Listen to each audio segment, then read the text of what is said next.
देखिए, ये 6 इंसान बर्फ के तूफान में चले जा रहे हैं, एक एक करके गिर रहे हैं और कोई पीछे मुड़कर नहीं देख रहा। ये कौन है? ये वही हैं जिन्होंने महाभारत का युद्ध जीता था। द्रौपदी, वो द्रौपदी जिसने अग्नि से जन्म लिया था, बर्फ में गिर गई। उसकी उंगलियां बर्फ को नोच रही हैं, लेकिन कोई उसे उठाने नहीं आया। आखिर क्यों? क्योंकि युधिष्ठिर आगे बढ़ गए, बिना रुके, बिना पीछे देखे। सिर्फ एक कुत्ता था जो उनके साथ चल रहा था, और यही कुत्ता बाद में इस पूरी कहानी का सबसे इंपॉर्टेंट किरदार बन गया। लेकिन ये सब समझने के लिए हमें थोड़ा पीछे जाना होगा। युधिष्ठिर की आंखों में जो दर्द है ना, वो सिर्फ आज का नहीं है, वो 36 साल पुराना है। वो एक युद्ध से शुरू होता है। तो चलिए शुरू करते हैं, बिल्कुल शुरुआत से। माउंट सुमेरु, स्वर्ग का दरवाजा, और वो सच्चाई जो सुनकर आपकी रूह कांप जाएगी। महाभारत का युद्ध खत्म हो चुका था। कुरुक्षेत्र का मैदान तबाही से भरा पड़ा था। टूटे हुए रथ, बिखरे हुए हथियार और कौवे जो आसमान में चक्कर लगा रहे थे। 18 दिन में लगभग 40 लाख योद्धा खत्म हो गए थे। हर जगह तबाही के निशान थे। एक टूटा हुआ रथ का पहिया जमीन में आधा ढसा पड़ा था। कौरवों का झंडा उस पे लटका हुआ था, और हवा में एक ऐसी खामोशी थी जो चीखों से भी ज्यादा डरावनी थी। और इस सब के बीच खड़े थे युधिष्ठिर, अकेले, रंग बदली हुई धूप में। जीत तो उनकी थी, लेकिन ये जीत जीत जैसी फील नहीं हो रही थी, क्योंकि ये राजगद्दी लाखों अपनों के खून से भीगी थी। फिर भी युधिष्ठिर ने हस्तिनापुर का सिंहासन संभाला, लेकिन वो सिंहासन पर बैठे हुए भी खाली थे। उनकी आंखें दूर कहीं देख रही थी, जैसे ताज पहन लिया है लेकिन सर का बोझ कम नहीं हुआ। हस्तिनापुर का दरबार भरा हुआ था, दिए जल रहे थे, कोर्टियर्स खड़े थे, लेकिन जो कुर्सियां पहले कौरवों की होती थीं वो खाली थीं। और उन खाली कुर्सियों को देखकर युधिष्ठिर को हर रोज याद आता था कि ये जीत कितनी महंगी पड़ी। भीम खिड़की के पास खड़े थे, हाथ बांधे, बाहर देख रहे थे। वो एक ऐसा योद्धा था जिसके लिए लड़ना जिंदगी थी, लेकिन अब कोई लड़ाई नहीं बची थी, और बिना लड़ाई के भीम अधूरा था। और अर्जुन का मशहूर धनुष गांडीव एक शेल्फ पे पड़ा हुआ था। धूल जमी हुई थी उस पे, मकड़ी के जाले लग चुके थे। जिस हथियार ने दुनिया हिला दी थी, वो अब सिर्फ एक यादगार बन चुका था। नकुल और सहदेव पैलेस की बालकनी पे खड़े थे। शाम ढलने लगी थी। दोनों भाई थके हुए थे, बूढ़े हो रहे थे, और उन्हें पता था कि ये सब कुछ हमेशा नहीं रहेगा। रात को द्रौपदी अकेली पैलेस के बाग में चलती थी, चांदनी की रोशनी में। उसका चेहरा शांत था, लेकिन उसकी आंखें बहुत कुछ कह रही थीं। वो याद कर रही थीं सब कुछ। और बहुत दूर समुद्र के किनारे द्वारका शहर अपनी पूरी शान के साथ खड़ा था, सोने जैसा चमकता हुआ। कृष्ण का शहर। लेकिन इस खूबसूरती की उम्र अब बहुत कम बची थी, क्योंकि एक दिन द्वारका डूबने लगा। समुद्र ने शहर को निगल लिया। मंदिर गिरे, महल टूटे, पानी ने सब कुछ अपने अंदर समेट लिया, और इस शहर के साथ एक युग भी डूब गया। जब ये खबर युधिष्ठिर तक पहुंची, उनका चेहरा बदल गया, आंखें फैल गईं, होंठ कुछ कहने के लिए खुले लेकिन आवाज नहीं निकली, क्योंकि द्वारका का डूबना मतलब था कृष्ण अब नहीं रहे। पांचों पांडव और द्रौपदी एक साथ खड़े थे, सबकी नजरें जमीन पर। कोई कुछ नहीं बोल रहा था, क्योंकि बोलने को बचा ही क्या था। कृष्ण थे तो सब कुछ था, अब उनके बिना सब खाली था। और फिर युधिष्ठिर ने अपना ताज उतार दिया, धीरे धीरे, दोनों हाथों से, आंखें बंद, जैसे एक बहुत भारी बोझ उतर रहा हो। इस एक मोमेंट में उन्होंने सब कुछ त्याग दिया। एक एक करके सब कुछ रख दिया गया। सोने के कंगन, हीरों के हार, रेशमी कपड़े, अर्जुन का कवच, सब कुछ एक पत्थर की मेज पर, शांति से और हमेशा के लिए। नौजवान परीक्षित, अभिमन्यु का बेटा, अर्जुन का पोता, वो घुटनों पर बैठा था युधिष्ठिर के सामने, और युधिष्ठिर ने अपना हाथ उसके सर पर रखा। राज्य अब इसका था, लेकिन पांडवों की यात्रा कहीं और जानी थी। और फिर वो निकल पड़े, हस्तिनापुर के विशाल दरवाजों से बाहर, साधारण वस्त्र में, नंगे पैर। लोग दोनों तरफ देख रहे थे खामोशी से। और तब कहीं से कुत्ता आ गया, सीधा युधिष्ठिर के पास, और उनके साथ चलने लगा। घने जंगलों से गुजरते हुए 6 इंसान और एक कुत्ता चल रहे थे। ऊपर से धूप की किरणें आ रही थीं, चिड़िया उड़ रही थीं। लेकिन ये कोई साधारण यात्रा नहीं थी, ये थी महाप्रस्थान यात्रा, जिससे लौटकर कोई नहीं आता। जंगल खत्म हुआ तो रेगिस्तान आ गया, तपती जमीन, सूखा आसमान। भीम पसीना पोंछ रहा था, द्रौपदी हाथ से धूप रोक रही थीं, लेकिन युधिष्ठिर आगे चलते रहे, बिना रुके, बिना थके। फिर एक नदी आई, तेजी से बहता हुआ पानी। पत्थर पर पैर रखते हुए सब पार कर रहे थे। भीम ने द्रौपदी का हाथ थामा, युधिष्ठिर दूसरी तरफ से देख रहे थे। ये रिश्ता इस यात्रा में और गहरी हो रही थी। और फिर जब जंगल और रेगिस्तान पीछे छूट गए, सामने थे हिमालय, इतने बड़े कि गर्दन ऊपर करके देखने पर भी चोटी नहीं दिखी। बर्फ से ढके हुए पहाड़, और उनके पीछे था स्वर्ग का रास्ता। चढ़ाई शुरू हुई। रास्ता पतला था, बर्फ गिरने लगी, सांसों से भाप निकलती थी। और वो कुत्ता अभी भी युधिष्ठिर के साथ था, सबसे आगे, जैसे रास्ता वो दिखा रहा हो। इस कुत्ते की आंखें देखिए, कितनी वफादार हैं, हर कदम युधिष्ठिर के साथ, बर्फ में अपने पंजे का निशान छोड़ता हुआ। उस वक्त किसी को नहीं पता था कि ये असल में कौन है, लेकिन जल्द पता चलने वाला था। अब रास्ता और खतरनाक हो गया। एक पतली सी रिज थी, दोनों तरफ खाई, हवा चीख रही थी। युधिष्ठिर आगे, फिर भीम, अर्जुन, नकुल, सहदेव, और सबसे पीछे थी द्रौपदी। द्रौपदी डगमगा रही थी, उसका हाथ सहारा ढूंढ रहा था, लेकिन कुछ नहीं मिला।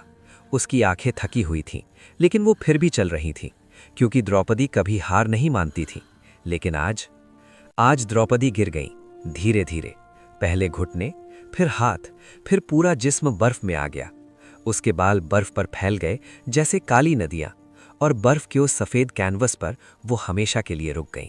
भीम ने पीछे मुड़कर देखा, उसकी मुट्ठियां कस गईं, उसका दिल चीख रहा था। लेकिन फिर उसने युधिष्ठिर को देखा, जो बिना रुके आगे जा रहे थे, और भीम को समझ आया, ये रास्ता दर्द का है, और इस रास्ते पर पीछे मुड़ना अलाउड नहीं है। युधिष्ठिर का चेहरा पत्थर जैसा था, लेकिन उनके गाल पर एक आंसू जमा हुआ था, बर्फ की तरह। वो जानते थे द्रौपदी क्यों गिरी, क्योंकि उसके मन में 5 पतियों में से एक के लिए ज्यादा लगाव था।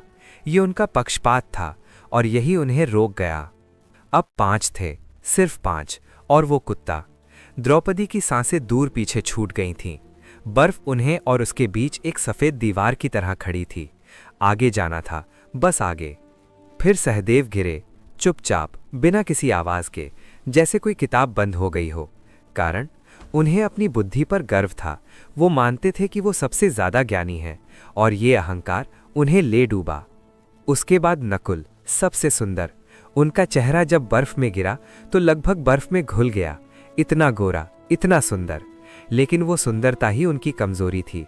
उन्हें अपने रूप पर नाज था, और वो नाज उनकी आखिरी सांस बन गया। अब सिर्फ 3 बचे थे, युधिष्ठिर, भीम, अर्जुन, और वो कुत्ता। पीछे 4 साथी छूट चुके थे, बर्फ में, हमेशा के लिए। पहाड़ बहुत बड़ा था, और वो बहुत छोटे हो गए थे। फिर अर्जुन रुके, उनके हाथ कांप रहे थे। वही हाथ जिन्होंने गांडीवा उठाया था, वही हाथ जिन्होंने महाभारत जीता थी। लेकिन अब वो हाथ कुछ नहीं कर सकते थे। अर्जुन घुटनों पर आए और फिर जमीन पर आ गए। सबसे महान धनुर्धर बिना तीर के हार गया। भीम ने अर्जुन को गिरते देखा, और पहली बार भीम की आंखें भर आईं। इस देवता जैसी ताकत वाले इंसान के होंठ कांप रहे थे, क्योंकि भाई को गिरते देखना किसी भी लड़ाई से ज्यादा दर्दनाक था। अब सिर्फ 2 थे, युधिष्ठिर और भीम, और वो कुत्ता। पूरा पहाड़ खाली था, पीछे सिर्फ बर्फ थी और गिरे हुए अपने। आगे सिर्फ धुंध थी और अनजान रास्ता। 2 भाई, एक कुत्ता, और मौत का इंतजार। और फिर भीम भी गिरे, सबसे ताकतवर पांडव, जिसने दुर्योधन की जांघ तोड़ी थी। वो भीम जब गिरा तो लगा जैसे पहाड़ हिल गया। उसकी मुट्ठियां बर्फ में घुस गईं, लेकिन अब ताकत किसी काम की नहीं थी। उन्हें अपनी ताकत पर गर्व था, और जरूरत से ज्यादा खाया था, बिना औरों की चिंता किए। यही उनका अंत था। युधिष्ठिर अब बिल्कुल अकेले थे, पूरी दुनिया में सिर्फ वो और एक कुत्ता। उन्होंने एक बार पीछे देखा, भीम का विशाल शरीर बर्फ में पड़ा था। फिर उन्होंने आगे देखा और चलना जारी रखा, क्योंकि धर्मराज कभी नहीं रुकते। उस खामोशी में युधिष्ठिर ने नीचे देखा। वो कुत्ता अभी भी था, उसकी वफादार आंखें ऊपर देख रही थीं। जब सब गिर गए, ये नहीं गिरा। जब सब छूट गए, ये नहीं छूटा। युधिष्ठिर के चेहरे पर एक हल्की सी मुस्कान आई, टूटी हुई लेकिन सच्ची।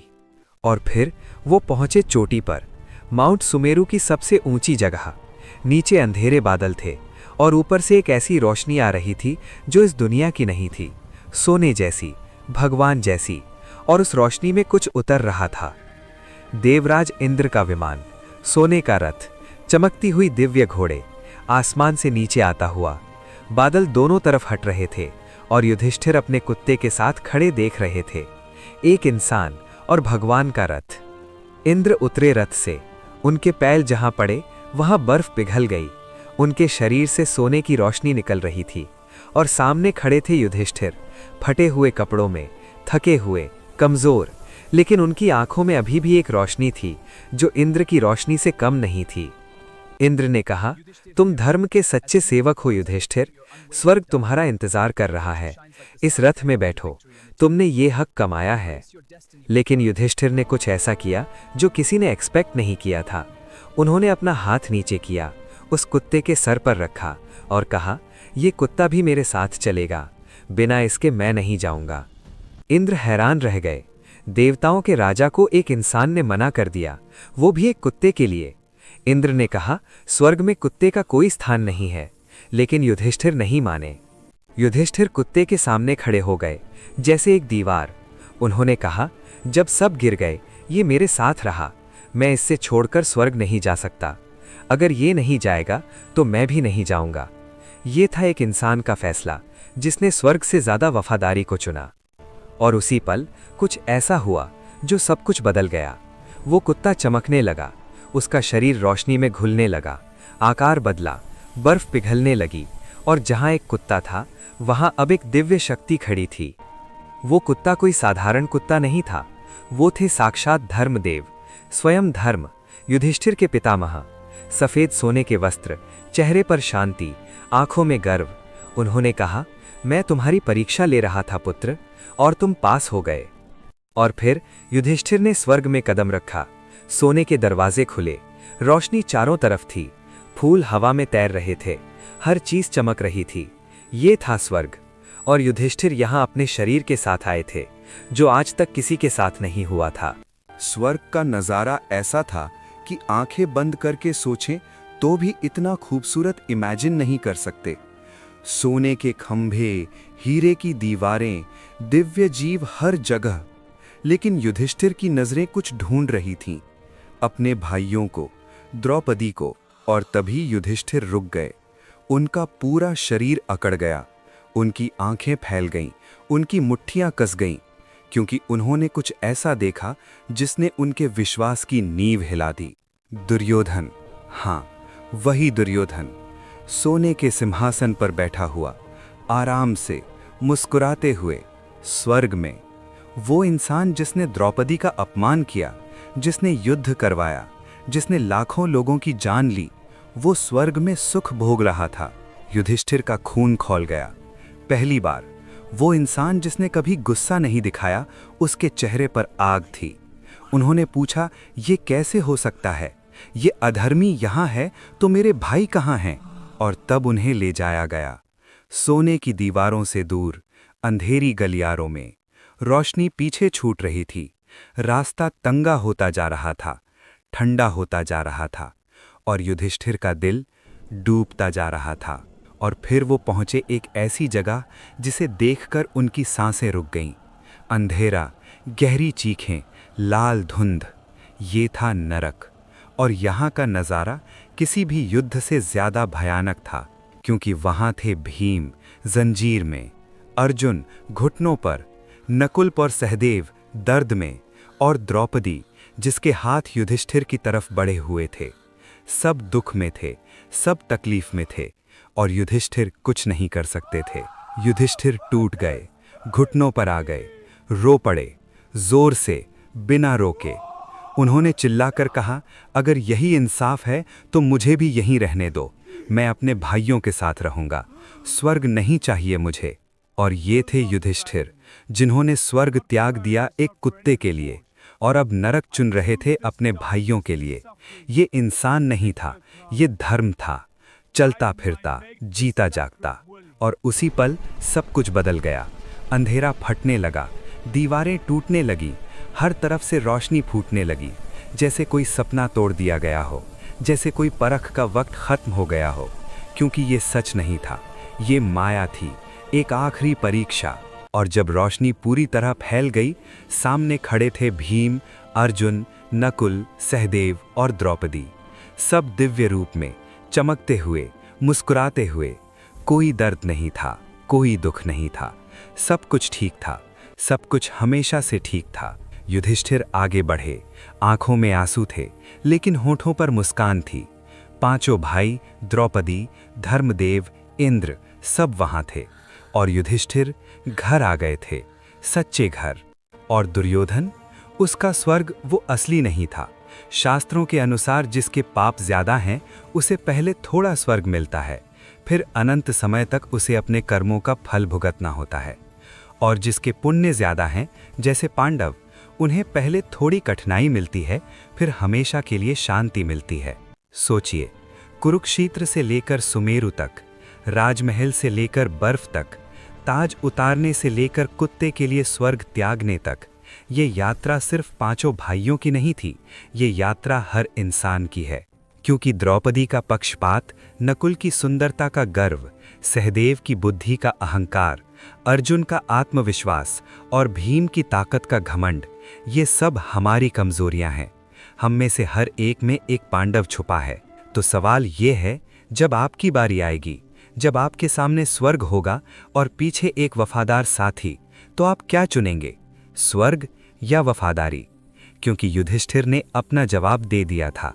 क्योंकि अंत में न ताकत बचती है, न सुंदरता, न बुद्धि, न धनुष। जो बचता है वो सिर्फ एक चीज है, धर्म। और धर्म कभी अकेला नहीं छोड़ता। अगर ये कहानी आपके दिल को छू गई तो लाइक जरूर करें, शेयर करें, सब्सक्राइब करें, क्योंकि ऐसे और गहरे रहस्य बहुत जल्द आने वाले हैं। तब तक धर्म के रास्ते पर चलते रहिए।